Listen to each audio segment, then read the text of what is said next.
We can't say the future without AI. I mean, there's no way around it. 50% of workers now believe AI is going to improve their experience. When I come into the meeting room, I need a way to incorporate my AI with what's going on in the meeting. It's almost a bring your own AI type of a concept. Most of what we do in our day-to-day is going to change significantly. Hear the latest AV trends and predictions in this episode of Crestron's Smarter Spaces podcast on your preferred podcast platform. If a teleprompter cuts out, you would hope that they would have had some sort of dry run so they would know the next couple of lines. He just walked off, Erica. I know. He's like, nope, and there goes a teleprompter. Bye. You stay classy, San Diego. I'm Ron Burgundy. Damn it! Who typed a question mark on the teleprompter? Get your backups ready and what happens when, well, things go down. Also, managing your power consumption of your AV systems. All that and more. Next on AV Week. This is AV Week, episode 674, recorded Friday, July 19th, 2024. AV Backup.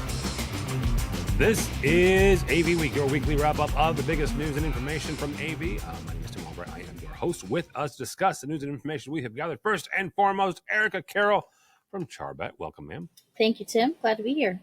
If you are watching, or if you're not watching the video, yes, Erica is in an RV. No, she is not driving. I just want to put that out there as a safety message more than anything. Also with us is a young man. I had to write out his college phonetically because the last time I had him on, I had a hard time saying Yavapai College, but Yavapai College is Ryan Gray. Welcome, sir. Thank you. Good to see you, young man. Good to see you. Also, a brand new, newly ensconced executive member of HETMA as well. So sucker. Yeah, well, yeah. And that voice you hear is Mike Brown-Cestero. We're going to say Mike's from Cavlo, but he has a couple of other jobs, but we'll just say Cavlo because they have an event coming up as well. Welcome, sir. Good morning to everyone. For me, morning anyway. Well, Mike and Ryan are both on the west side of the United States, so yeah, still technically morning. West Coast is the best coast. Best coast. We're grown ups and we've already moved on with our day. All right. Yeah. All right. So this doesn't happen in the world of AV. We do not get breaking news. It just doesn't happen. Like in the 12 years I've been doing this, the 90% of the breaking news was somebody about somebody, right? Think Samsung buying Harman. That was a breaking news, right?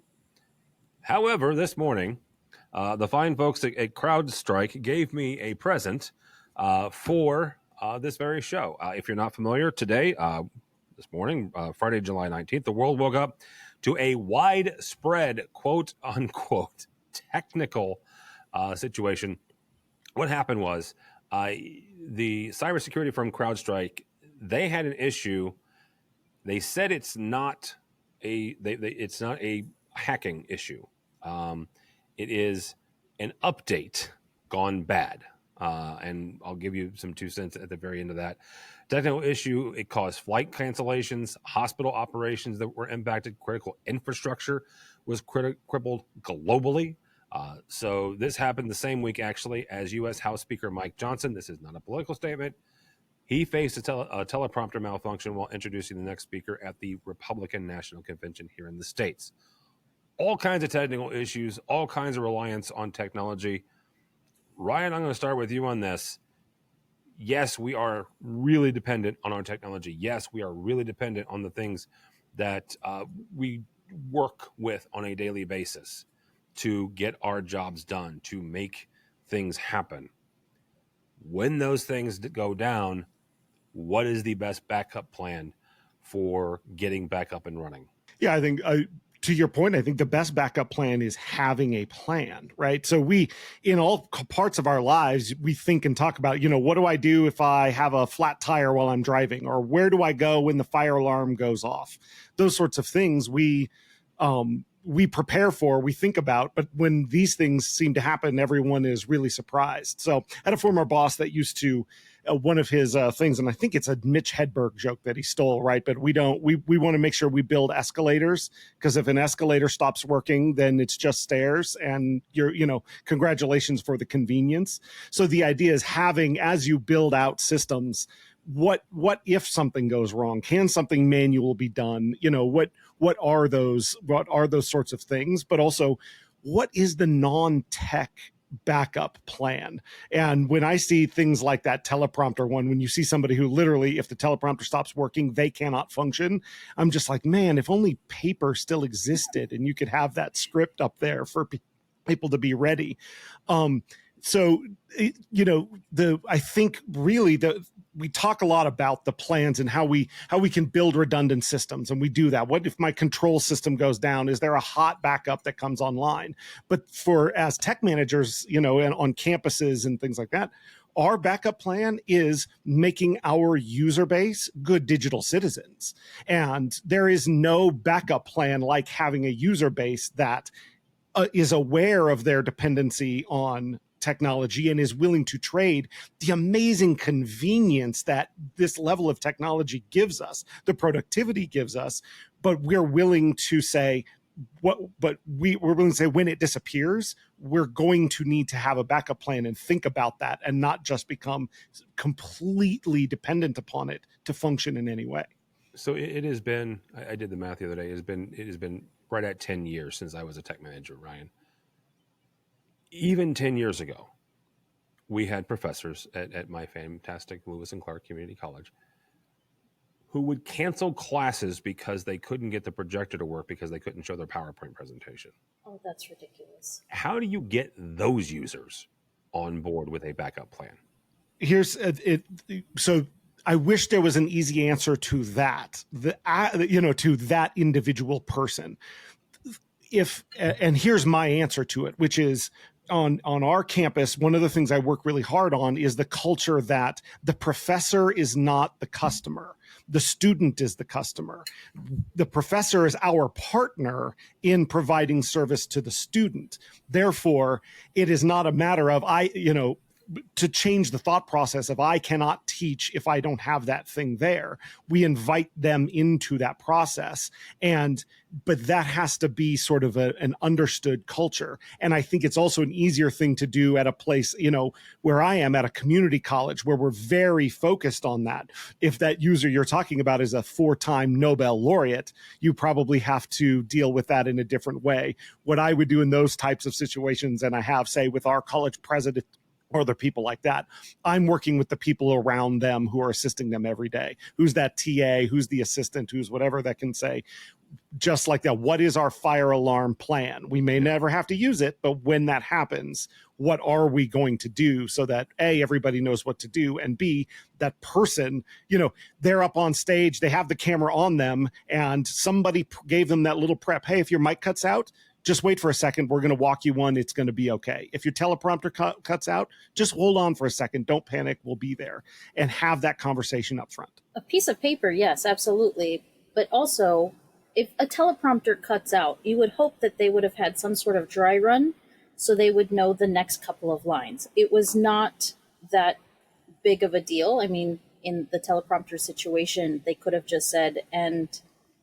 here's the next person, so-and-so. They didn't even off, Erica. He just I know. Said, peace out. He's like, nope, and there goes a teleprompter. Bye. No. So he wasn't properly rehearsed, I think is that issue. Well, and I would have to add he wasn't even properly prepared, because the point of what he was doing was introducing a person. Right. So at that point, you could at least say, oh my gosh, there went the teleprompter. Sorry, folks. But with no further ado, introduction. Done. Have a nice day. Move on. So this whole thing has spawned a lot of conversation in my household this morning, and we were talking about how do you prepare somebody for something like that. And you just mentioned that a professor sometimes they might show up to a classroom and say, I can't use my projector. I'm not going to teach. And I think that's more of an issue of somebody who's not ready to improvise or think on their feet. And I was talking to Joel about this morning. Like, if you were to interview somebody, it would be a really interesting way. Instead of asking, what kind of objections have you faced and how did you overcome it, or something like that. It would be more valuable to give a hypothetical situation. Here's the entire situation. How would you overcome this? And actually work through, their thought process on that. Well, and as an integrator, I would also say that if we go several steps back, and to use your example of the college professor, we go several steps back, I would never implement without making a comment or design, if we're doing design build or being hired strictly as a consultant to design, an AV system in a classroom that didn't have a stupid, simple, wall plate that goes straight up to the projector. Great for, we've installed AV over IP systems all over the place. We have a couple running right now that have well over 100 endpoints. I get the value of them. And yet there is a way for our end users, should that network switch die all of a sudden, and they just need to get something up in the interim till we get them another switch, there is a way they could literally go grab a source device, plug it into a wall plate on the wall, and switch an input on their projector, and they will have content. Will they have all the bells and whistles? No. Can they route all their sources in and out? No, but they can keep moving for sure.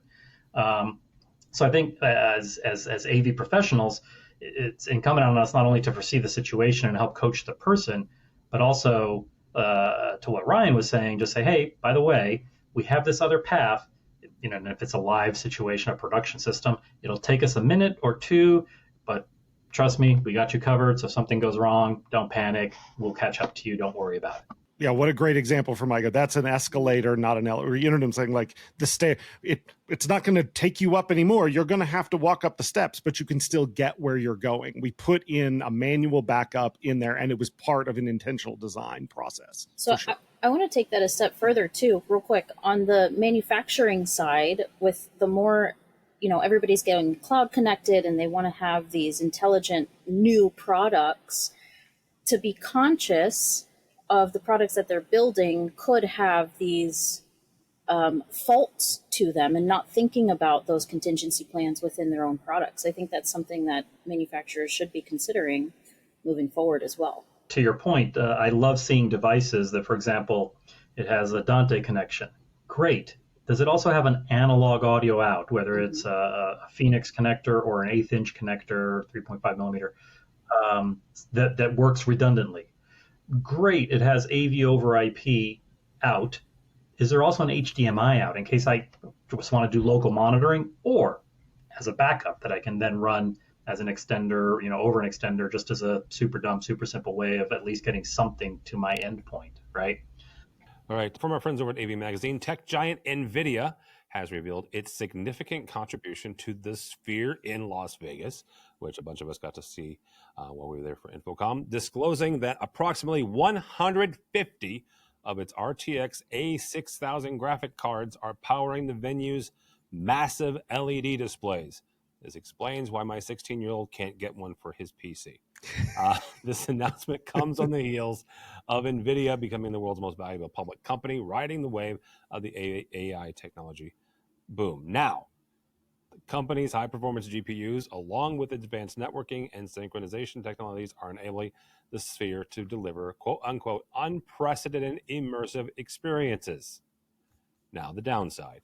The revelation has sparked discussions about the venue's potential power consumption, with peak load estimates reaching 28 million watts. I'll put my finger up here like Dr. Evil. 28 million watts. Sphere Entertainment Company has addressed these concerns with quote-unquote plans to source about 70% of its energy from a new solar facility. Mike, I'm going to start with you because you're right there. How much has your power bill gone up anyway? And now that you're competing, I'm joking. This is a serious concern, right? And it is not just the Sphere. We're picking on the Sphere because it's big and it's beautiful and it's a big thing. And it's bright and shiny. It's so bright, actually. It's 28 million watts. But so does the AI processing. So does, AV over, all these things. So does the Pentagon, right? Yeah. Probably, and other, Apple campus probably, who knows, but yeah, so there's a lot of power usage out there. What a lot of folks don't know about Vegas, and tons of general knowledge about Vegas out there, but for example, MGM Resorts International completely offsets its power usage on a daily basis with a solar farm that they own out in the desert. If you ever drive from Vegas to Southern Cal, one of those ginormous solar farms that you pass is theirs. Okay. And they completely, for every property, top to bottom. And at night, they actually put some power back into the system because their system, that they use a steam turbine system, and even at night, it's still generating power. Obviously, not as well as during the day, but it does. So I wouldn't be surprised if that's exactly what the Sphere is planning, either to build their own or to lease space from an existing one. Power consumption is a big deal. A lot of Nevada power is clean, and it'd be great if we could tie that to those facilities out there. Like we just joked about the Apple campus and the Pentagon, but probably a fair bit of power out there. But it's difficult when you have an older facility and you're trying to tie into an existing grid, and you don't have a lot of open space where you can build a whatever 30, 40 acre solar farm. It's a little tricky to do that. We take power and water pretty seriously in Nevada, just because of where we are and the fact that we're very dependent on people outside of the Las Vegas area for our water, for our power, for our gasoline. There's only one pipeline that comes into Vegas, for example. So if it's ever closed for maintenance, there's no gas coming to Vegas. So we take that stuff pretty seriously. It's a lot of power. And to comment about something else you mentioned, you were joking. You said your kid couldn't get a gaming console, but there is a significant audio manufacturer that during the building of the Sphere, all their other product lines went into back order status because they were building components for the Sphere and they couldn't have both lines running full bore. So you start to, there's a lot of layers to this story, right? Like straight on power consumption, right? Responsible, human beings, power consumption in AV, and how do we mitigate that? Obviously concerts, for example, use a lot of power. And then also this whole thought of, okay, manufacturer, you're going to step into this ginormous, never done before. And I actually don't mind them using the word unprecedented in this case, because it really is. It really is. You're gonna jump into this arena to provide these powers. How are you going to keep taking care of all your other customers that got you this far for the last 30 years? And will continue to do so after the Sphere is open. Right, because there's probably only going to be one, maybe two more Spheres in the world ever, at this point, at least from this company. So, it's not your business plan. It's certainly not your future. So you really don't want to tick off all the people that have been buying your products for 20 to 30 years. And even if they are very understanding people, because us, AV integrators and trade show marketers are known for our patience and humility and how accommodating we are. Even if we're like that, if you don't have product, I'm going to try somebody else's, and 100%. I might like it more. So it's an interesting story. It's got a lot of layers to it that are going to play out over time. Yeah. And it's a story that I think marketing people need to look at, product managers need to look at, end users, integrators, people who are concerned about being green. There's a lot in this story when on the surface it just looks like, look, 28 million watts, that's amazing. And you move on. Erica, one of the aspects I did want to touch on is the idea that of AV systems that use too much electricity. And how and quite frankly, what is too much, right? 28 million watts is a big number, right? And my brain can't even wrap my head around that. But just generically, when you look at the power consumption and the heat dissipation of a rack room, right? And then the energy it takes to get that rack room down again to an operatable temperature. There's a math problem there that I probably am not smart enough to know. But, how do we, as we move into kind of this second half of the 21st century and energy is increasingly becoming an issue, how do we manage the excellent experience that Avixa is encouraging us to give with the power consumption that we know is probably not sustainable long term? I'm not really sure. That's a great question. How do we build better experiences all around? I'll just jump in real quick, just as a point that came up as you were mentioning it. I forget when it was. I want to say it was the early to mid 2000s when LEED certification came out. Yep. Every project we went on, we had these charts and these spreadsheets, and you had to fill everything out. And I will say, moving forward, one of the good things that came out of it is almost every piece of AV gear now, you can find out what its heat signature is, how many BTUs it puts out. That wasn't quite as easy 20 years ago. But yeah, so we did all that. And at the end of the day, I don't remember the exact numbers, but on most projects, AV was like less than 1% of the power consumption of the building. And they frankly stopped caring, all these architects and engineers and everything, because it just wasn't significant enough. You're choosing one difference in spec for a window on an office building, for example, could make a 20 to 30% difference in power consumption on the HVAC side. So the less than 1% AV was, everybody was like, whatever, just move on. Tim brought up a good point, though, about the multiplier and how do we actually cool down those rack rooms or storage cabinets, even if you have multiple of them throughout a campus. That just adds to that energy consumption. Part of it, obviously, on the manufacturing side, comes down to design. How do we, get, better design, better cooling technology, more heat sinks on those products to keep that energy consumption down in the first place. To bring those things together, like I love, we talk about this many million watts of the thing, but the article was careful to say that's the peak power number, right? And oftentimes keeping a good eye on what it was pumping out during InfoComm. Yeah, exactly. But like, what does it actually, like, what day in and day out, what is the load actually going to be? Are we real about that? And in our world, there's always a little bit of trade-off in terms of like saving power. That is, if a system's in an off state, what should be on and what should be off? And the only real thing you're worried about in when you're programming that out or whatever is how long does it take to come up? So from a user, an instant on standpoint, the default can be just leave everything on that can be on all the time. And that way, if a user walks in the room, it happens, everything's great right away, including like power saving settings in PCs and things like that. Don't let it go to sleep. Don't ever let the monitor turn off, those sorts of things, because it's a perceived, thing, and it cuts down on calls. Like I walked in and it didn't work. Did you jiggle the mouse? Oh, no, I didn't jiggle the mouse. Oh, what do you know? It just woke up.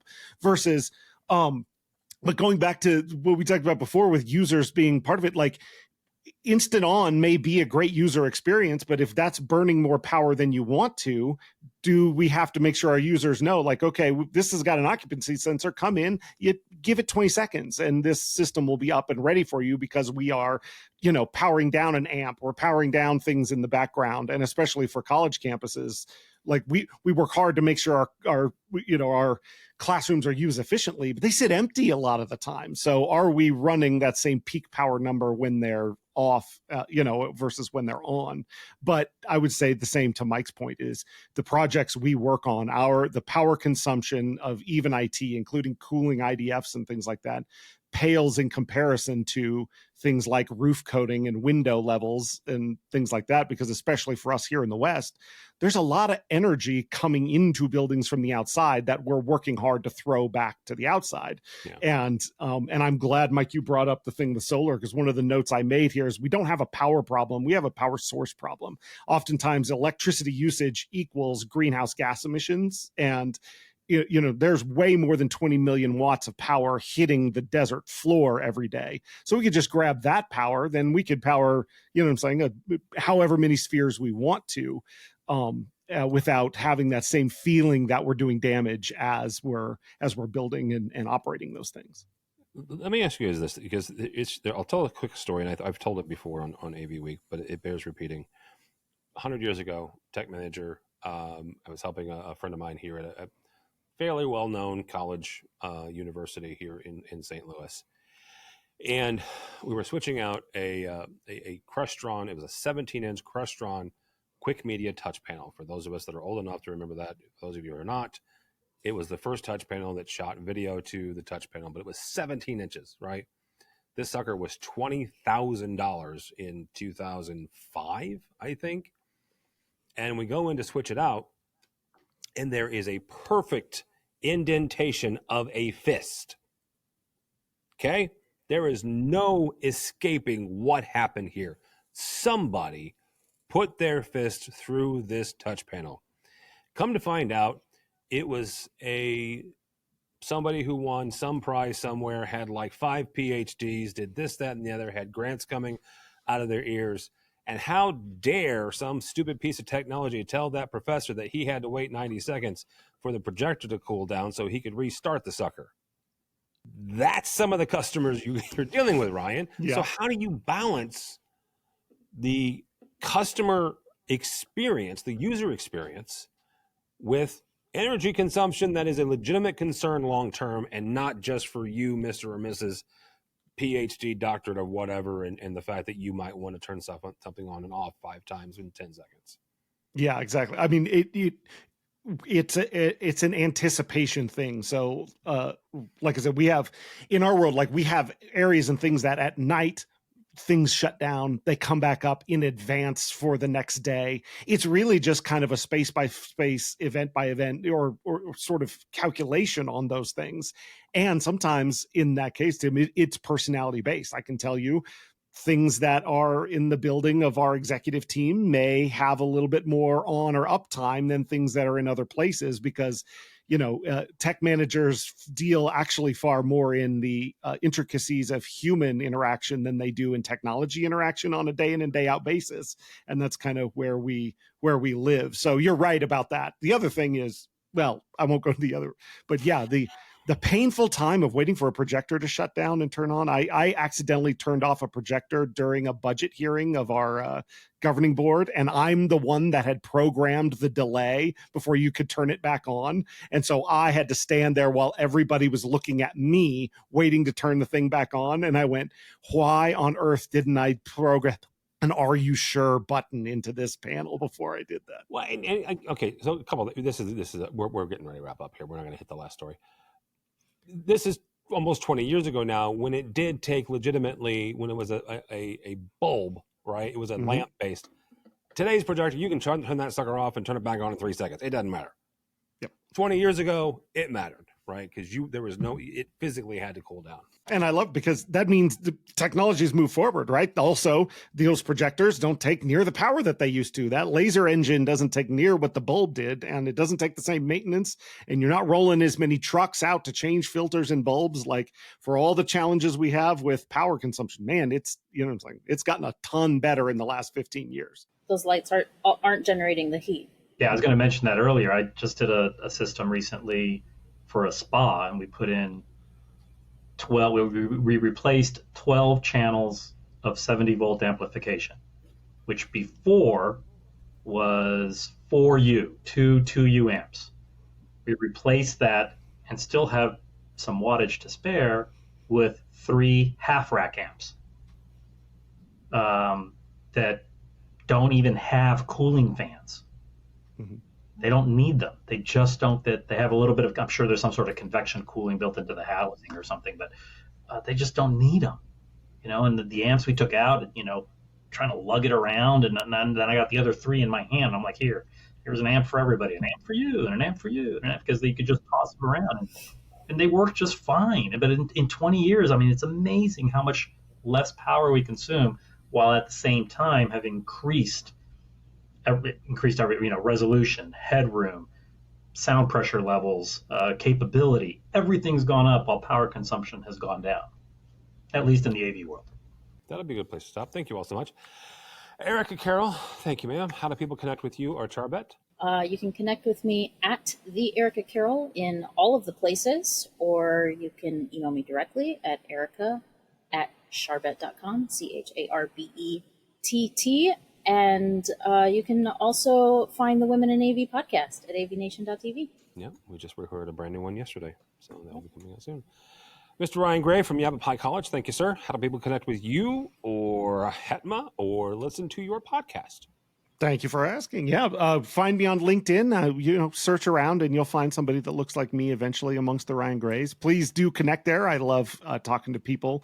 Hetma.org. If you're, we're everywhere. So check out hetma.org. And I would remind everybody, you do not have to be a member of higher ed to join Hetma. There are a couple of tiers of Hetma in there, and we welcome industry partners and everybody to join. And the dues are really, really advantageous. That is, it's free and always will be. So check out hetma.org and come join our conversation.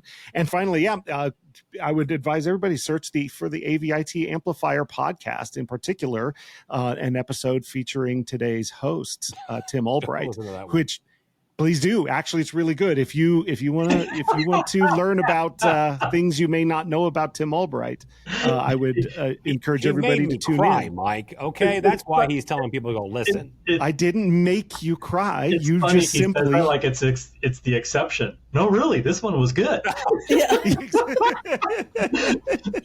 you really got to see it. This one really was good. I promise. All right. Brown-Cestero, how do we get a hold of you, and how do they find out about Cavlo? I am on most of the socials. You'll find me on LinkedIn by my name, and there's only 2 of us on LinkedIn with that last name. I happen to be, once related to my dear departed sister. And you'll find me on Twitter as Vegas AV Ace. If you want to see me in person, come to Vegas. There's lots of flights every day. Or B, catch me at a Cavlo, which will be happening next in Seattle on October the 10th. And I do believe you might see some Hetma folks in attendance. All right. For Tim Albright, don't follow me anywhere on the socials because I'm not very interesting. Go listen to Ryan's podcast. You can even listen to the one with me. Do that. It's apparently a good one, is what he said. But go by the website if you would, please, avnation.tv. That's avnation.tv. You'll find this program and a host of others, including the one we just talked about, Erica Carroll's Women in AV podcast. We also have a brand new EdTech that just landed today, Friday the 19th. So all that. And we are headed to CEDIA. Actually, Erica will be there as well. So you can hang out with us in Denver the 5th through the 7th of September. So you can check that out as well on the website. So all that and more at avnation.tv. That's avnation.tv. Thanks so much for listening. Thank you so much for watching. That is all the time we have for AV Week. The network for the AV industry. What are you listening to? This is AV. Hi, this is Jennifer Goodyear and Erica Carroll from the Women in AV podcast, where we are encouraged by the incredible stories of women in AV. Listen in on fun, empowering conversations as we chat with inspiring women, breaking barriers and creating their own path in the industry. Check out Women in AV on avnation.tv or wherever you get your podcasts. This is AVNation. This is AVNation.